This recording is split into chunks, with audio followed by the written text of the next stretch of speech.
Welcome, everyone. I am your host, Lex Black. You're tuning into my show, Midnight Arcade. This is episode 50.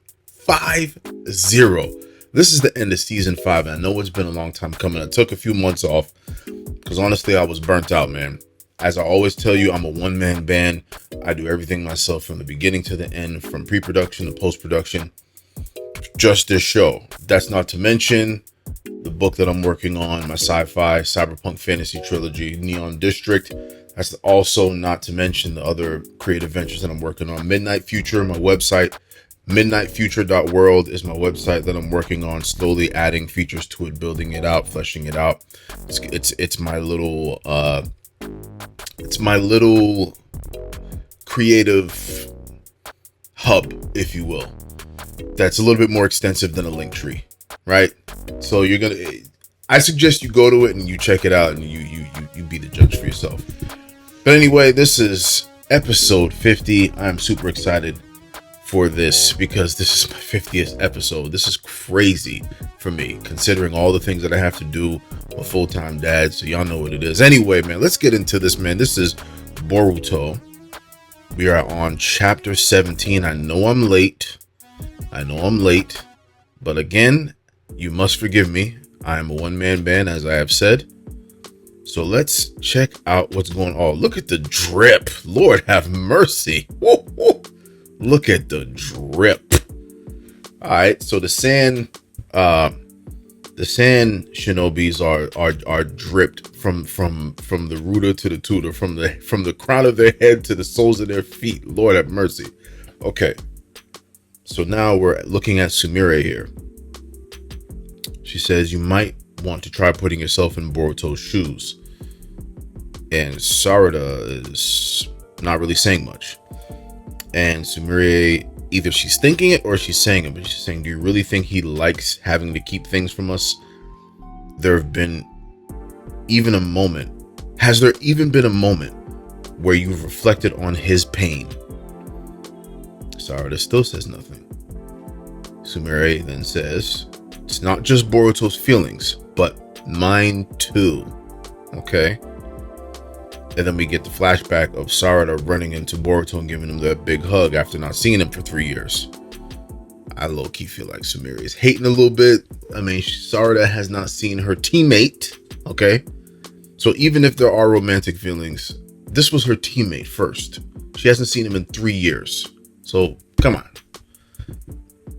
When you were in front of me, did you think about my feelings at all? Sumire says, even just a little bit.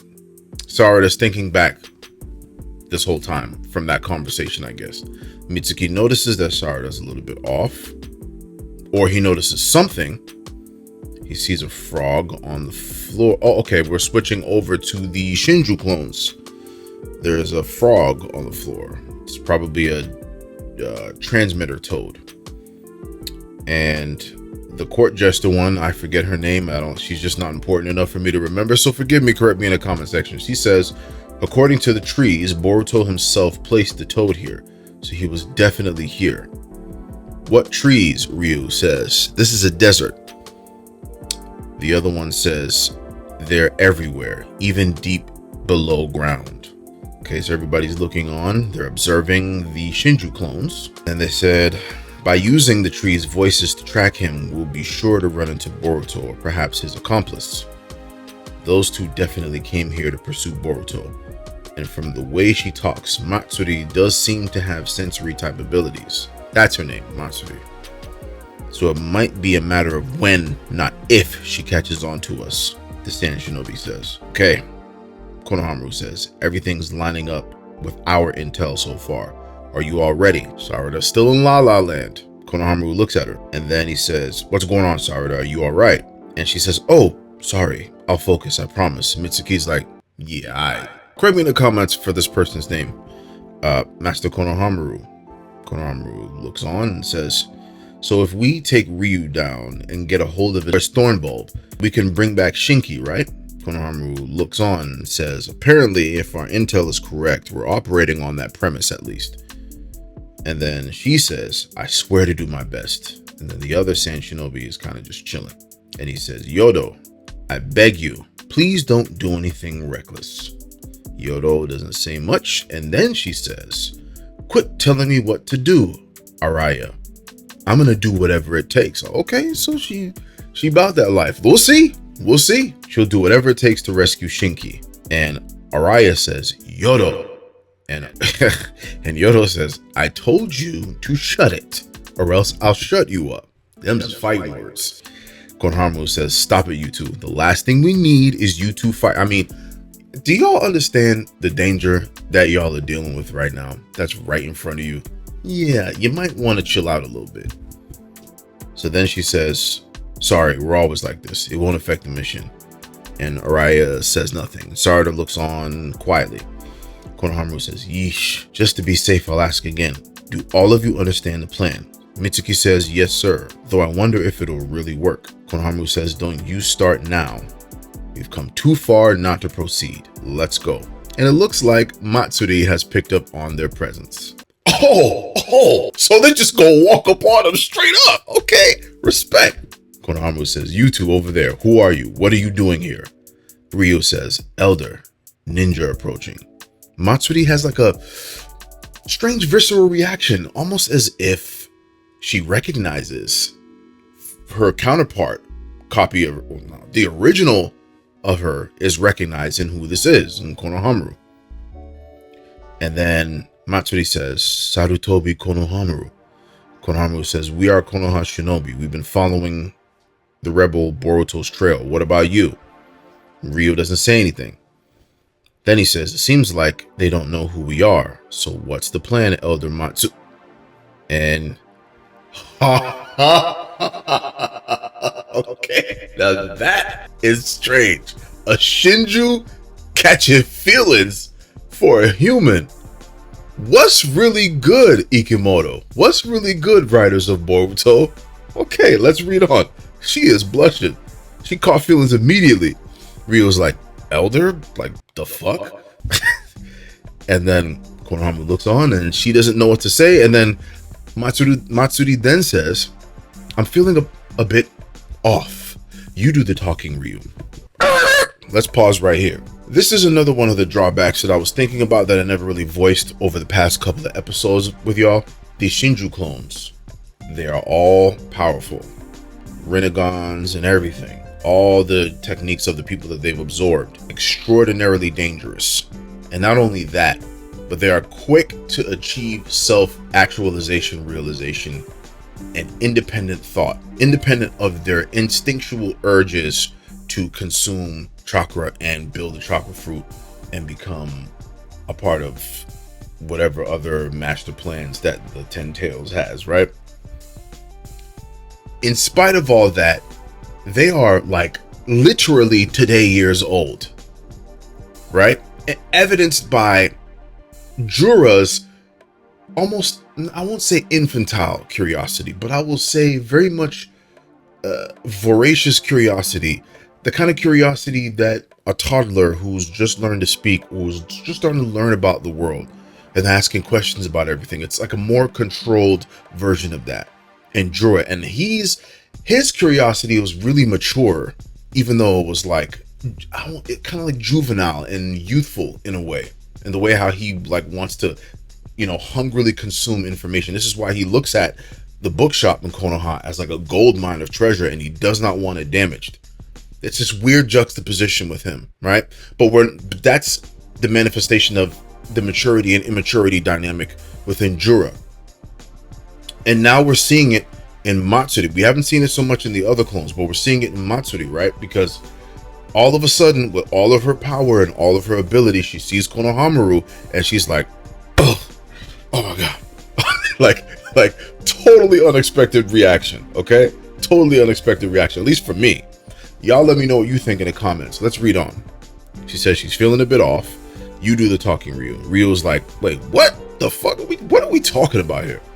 Sarada looks on, and then, okay, I think this is, okay, so Konohamaru's remembering now via his conversation with Shikamaru. He says, listen, Konohamaru, your mission isn't just to take the divine trees down. It's crucial that you collect their thorn bulbs. And then he asked thorn bulbs, and then Shikamaru says, I believe you've seen one. It's the thing that appeared when Hidari was defeated. And then he remembers, oh, that. And then he says, Shikamaru says, if we return them to their trees, we can bring Moegi and Shinki back. Is it Moegi or Moeji? Whatever. Y'all correct me in the comment section. Konohamaru says, wait, for real? And Shikamaru says the intel is solid. Matsuri's thorn bulb will restore Moegi and Ryu Shinki. Conversely, if we don't retrieve those thorn bulbs, Matsuri and Ryu will keep resurrecting. In short, fighting them is useless if we can't take their thorn bulbs. That makes sense. Kind of sucks, but it makes sense. Konohamaru stews on that, and then he remembers seeing the thorn bulb. After Boruto defeated him, Hidari's thorn bulb flew off somewhere. Are you saying Hidari is back among the living? Shikamaru says it's likely. Konohamaru stews on that again. Then he says, so the gist of our mission is to subdue the divine trees and collect their thorn bulbs, correct? But Lord Eighth, how did you come by this intel? Shikamaru was like, so you gonna ask me something now? Do you really want to know? Do I have to tell you? It's that look, just that one look in that one frame. That's crazy. And then Konohamaru kind of gets the point, right? He's like, okay, its veracity aside, this is way more information than we gleaned from Boruto's interrogation. Shikamaru was like, yeah, sorry, bruh, but that is beyond your clearance. It's classified. It's G14 classified. Okay. Konohamaru is sharp enough to know that something else is at play, but he's not going to push the boundaries. Shikamaru says, I judge the accuracy of any intel and how much of it to disclose. You have a problem with that? Konohamaru says, nah, I'm good, man. I'm straight. Shikamaru was like, I bet. And we see the toad in his collar. Cool. Shikamaru says, regarding your mission, I have a particular strategy in mind for how to fight them based on the intel. Of course he does, because he's Shikamaru. The divine trees are monsters possessing high combat abilities, and they each have targets such as you, Sarada, who they seek to devour. You and Sarada, who they seek to devour. So naturally, we have no choice but to consider them as foes and confront them. Yet this antagonistic relationship is relative. Okay. There is no conclusive evidence that these divine trees are intrinsically evil. Konohamaru is confused by that. Shikamaru says, what I'm trying to say is that in my personal opinion, they seem similar to newly born offspring of wild beasts. Guys, I'm going to start talking my shit. Okay. I've been doing this long enough now that I'm kind of good at this in a sense, because didn't I just, okay, mind you, pretext. I have not read this chapter, no matter how late this has come out. I know I have not read this chapter. I have not seen any spoilers. Okay. But I'm using my knowledge of the Naruto lore, using some basic skills of deduction and some common sense. And I just said that a few minutes earlier, did I not? Right? That's so crazy, but that's so cool. All right. So he says they're similar to newly born offspring of wild beasts. And Konohamaru says wild beast cubs. And Shikamaru says, I don't think they have true evil intent, at least for the time being. They are merely animals that react on instinct. But because they have dangerous strength, they pose a great threat to us as humans, Then it doesn't change the fact that they're foes that we need to defeat then, right? Where are you going with this? Konohamaru asks. Shikamaru says, friends, Konohamaru. Become friends with them. Konohamaru's like, all right, man, you bugging, right? He's like, what? And then Shikamaru's like, yeah, win them over. Tame them while these wild beasts are still innocent couplings. And then betray them. Yo, this motherfucker is cold. But Shikamaru is like that. If y'all don't know anything about Shikamaru, and y'all have never heard of anything about Shikamaru, feats-wise, personality-wise, intelligence-wise, if you know nothing else, please reference his fight with Hidan, okay? For anybody new to the Naruto verse, and if for some strange reason you fell upon this channel and you fell upon this video, and this is the first video you've seen of Naruto reactionary coverage of the manga, or anything related to the Naruto verse, and you are wondering why I'm saying what I'm saying about Shikamaru, if you want to know anything about this man and his character, please refer to his fight with Hidan and then come back to this material and you will know. If you know, you know. What's understood need not be explained. Here we go. That's some cold shit, y'all. Cold. Shikamaru says, did your heart reel just now? Don't allow it to. This is a perfect plan if you truly consider them nothing but foes. Get them to drop their guard so you can kill them. Naruto probably wouldn't take this route, but I'm not. Yeah, we know. We know. I proposed this tactic to get rid of these superhuman monsters for the survival of humankind. I ain't even gonna hold y'all. He sounds real Danzo-ish. Real Danzo-ish. I feel like Danzo would be like, my word, where have you been all my life? Right? Konohamaru was like, alright, bet. The Hokage said it, let's do it. So then he says, I'm Commander Konohamaru. These two are Sarada and Mitsuki. And you? And Ryu's like, I'm Ryu, and this is, and Matsuri is really just hiding behind Ryu, all blushing and crushing. Elder Matsuri, you okay? You really seem off. And she's like, I don't know. The other two shinobi are watching. Ryu and Matsuri, eh? Nice to meet you. You've been searching for Boruto too, huh? Then our goals are the same. We're looking for him also. We'd love to join forces. And Ryu's like, well, Elder? And she's like, well, sure, I guess, as she's blushing. And then Konohamaru looks at the toad, and then he says, this toad is a spy used by both Boruto and his accomplice. We need to investigate what it was doing here. Mitsuki says, Master, I found a piece of metal. It might be one that Boruto uses for teleportation. Ryu goes, huh? For reals? And Konohamaru says we might find other clues. Why don't we comb the area? Let's split up. Sarada, Mitsuki, you two check over there. I just added the two. Sorry, you check over there. Roger, she says. You. And he looks directly at Matsuri. You're Matsuri, right? She blushes, looking on. What's the matter? Are you not feeling well? She's like, internal dialogue. She's saying, I'm having trouble breathing. Why? What's wrong with me? Ryu, Sarada says. We found that other stuff that might be Boruto's over that way too. For reals? Maybe he's still in the vicinity? Mitsuki says, our other comrades are waiting near there. Let's go to them. I'll introduce you. Ryu's like, but Elder Matsuri's... Konohamaru's like, don't worry. We've got this swath covered. Leave it to us. Sarada says, see? Master has things under control. Come on. Ryu was like, okay. Phew, what a relief. You Konoha ninja are seriously nice peeps. Just like I was told. Okay. Sarada says, huh? And Ryu's like, Elder Jura is full of respect for you. He's our boss man. And Sarada says, Jura. And Ryu says, you know, honestly, I'd been intending to slaughter any ninja I ran into, so I'm glad we spoke first. Mitsuki's looking on like, okay. And Sarada says, oh, gee, don't say stuff like that.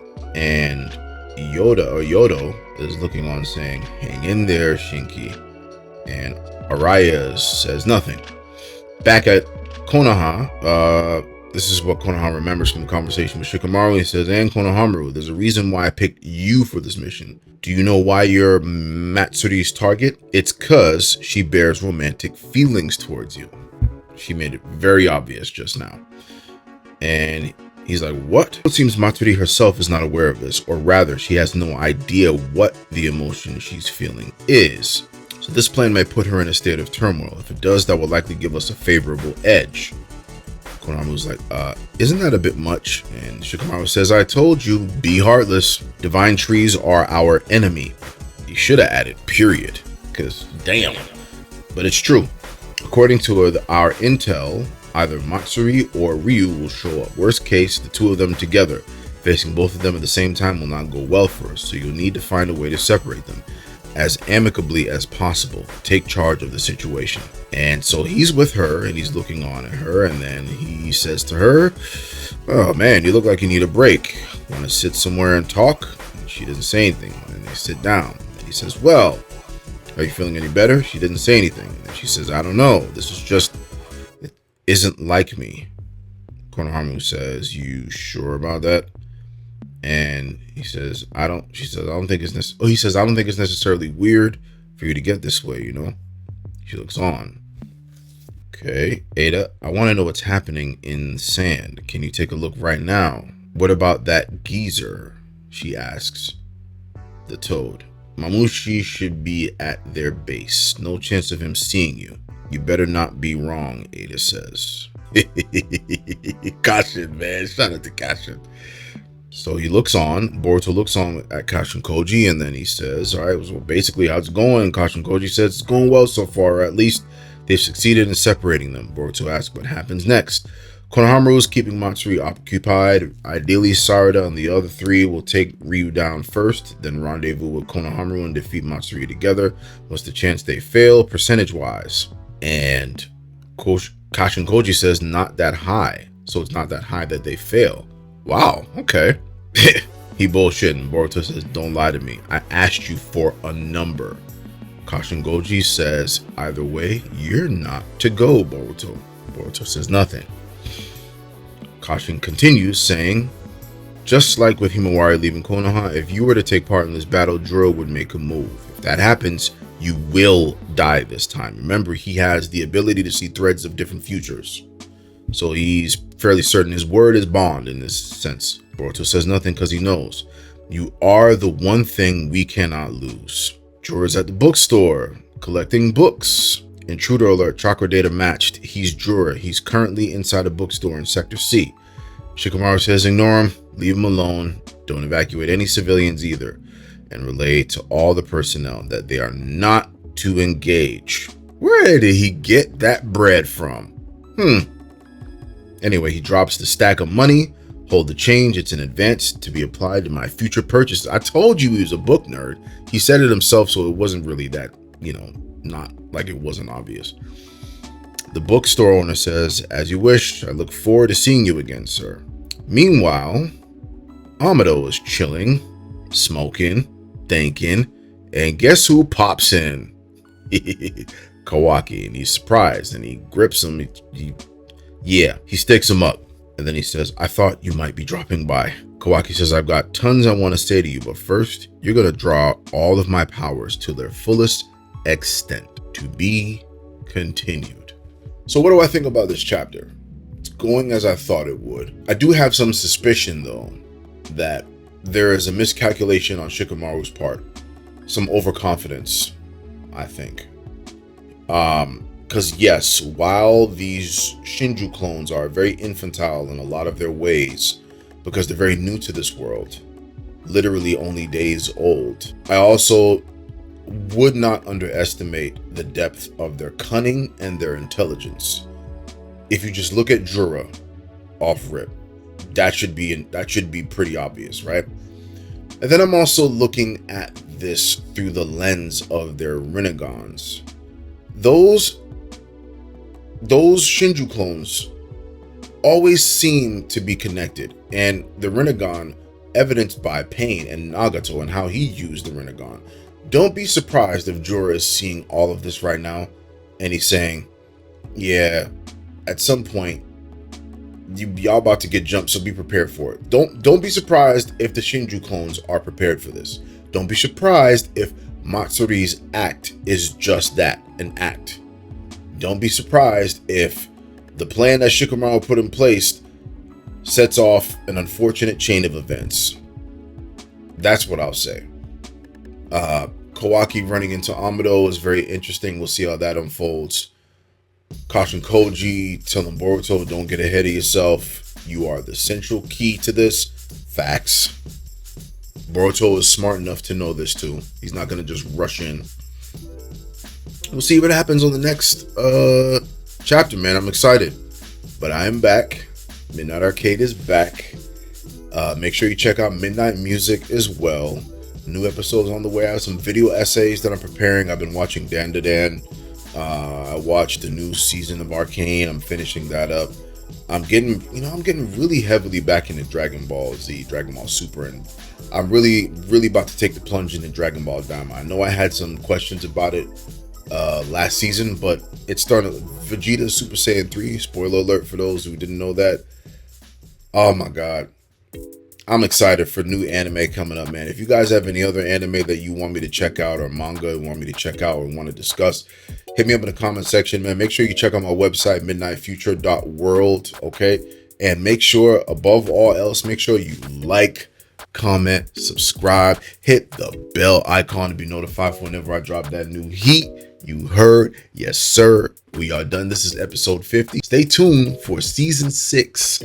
Episode 51 of Midnight Arcade, and I'm gone.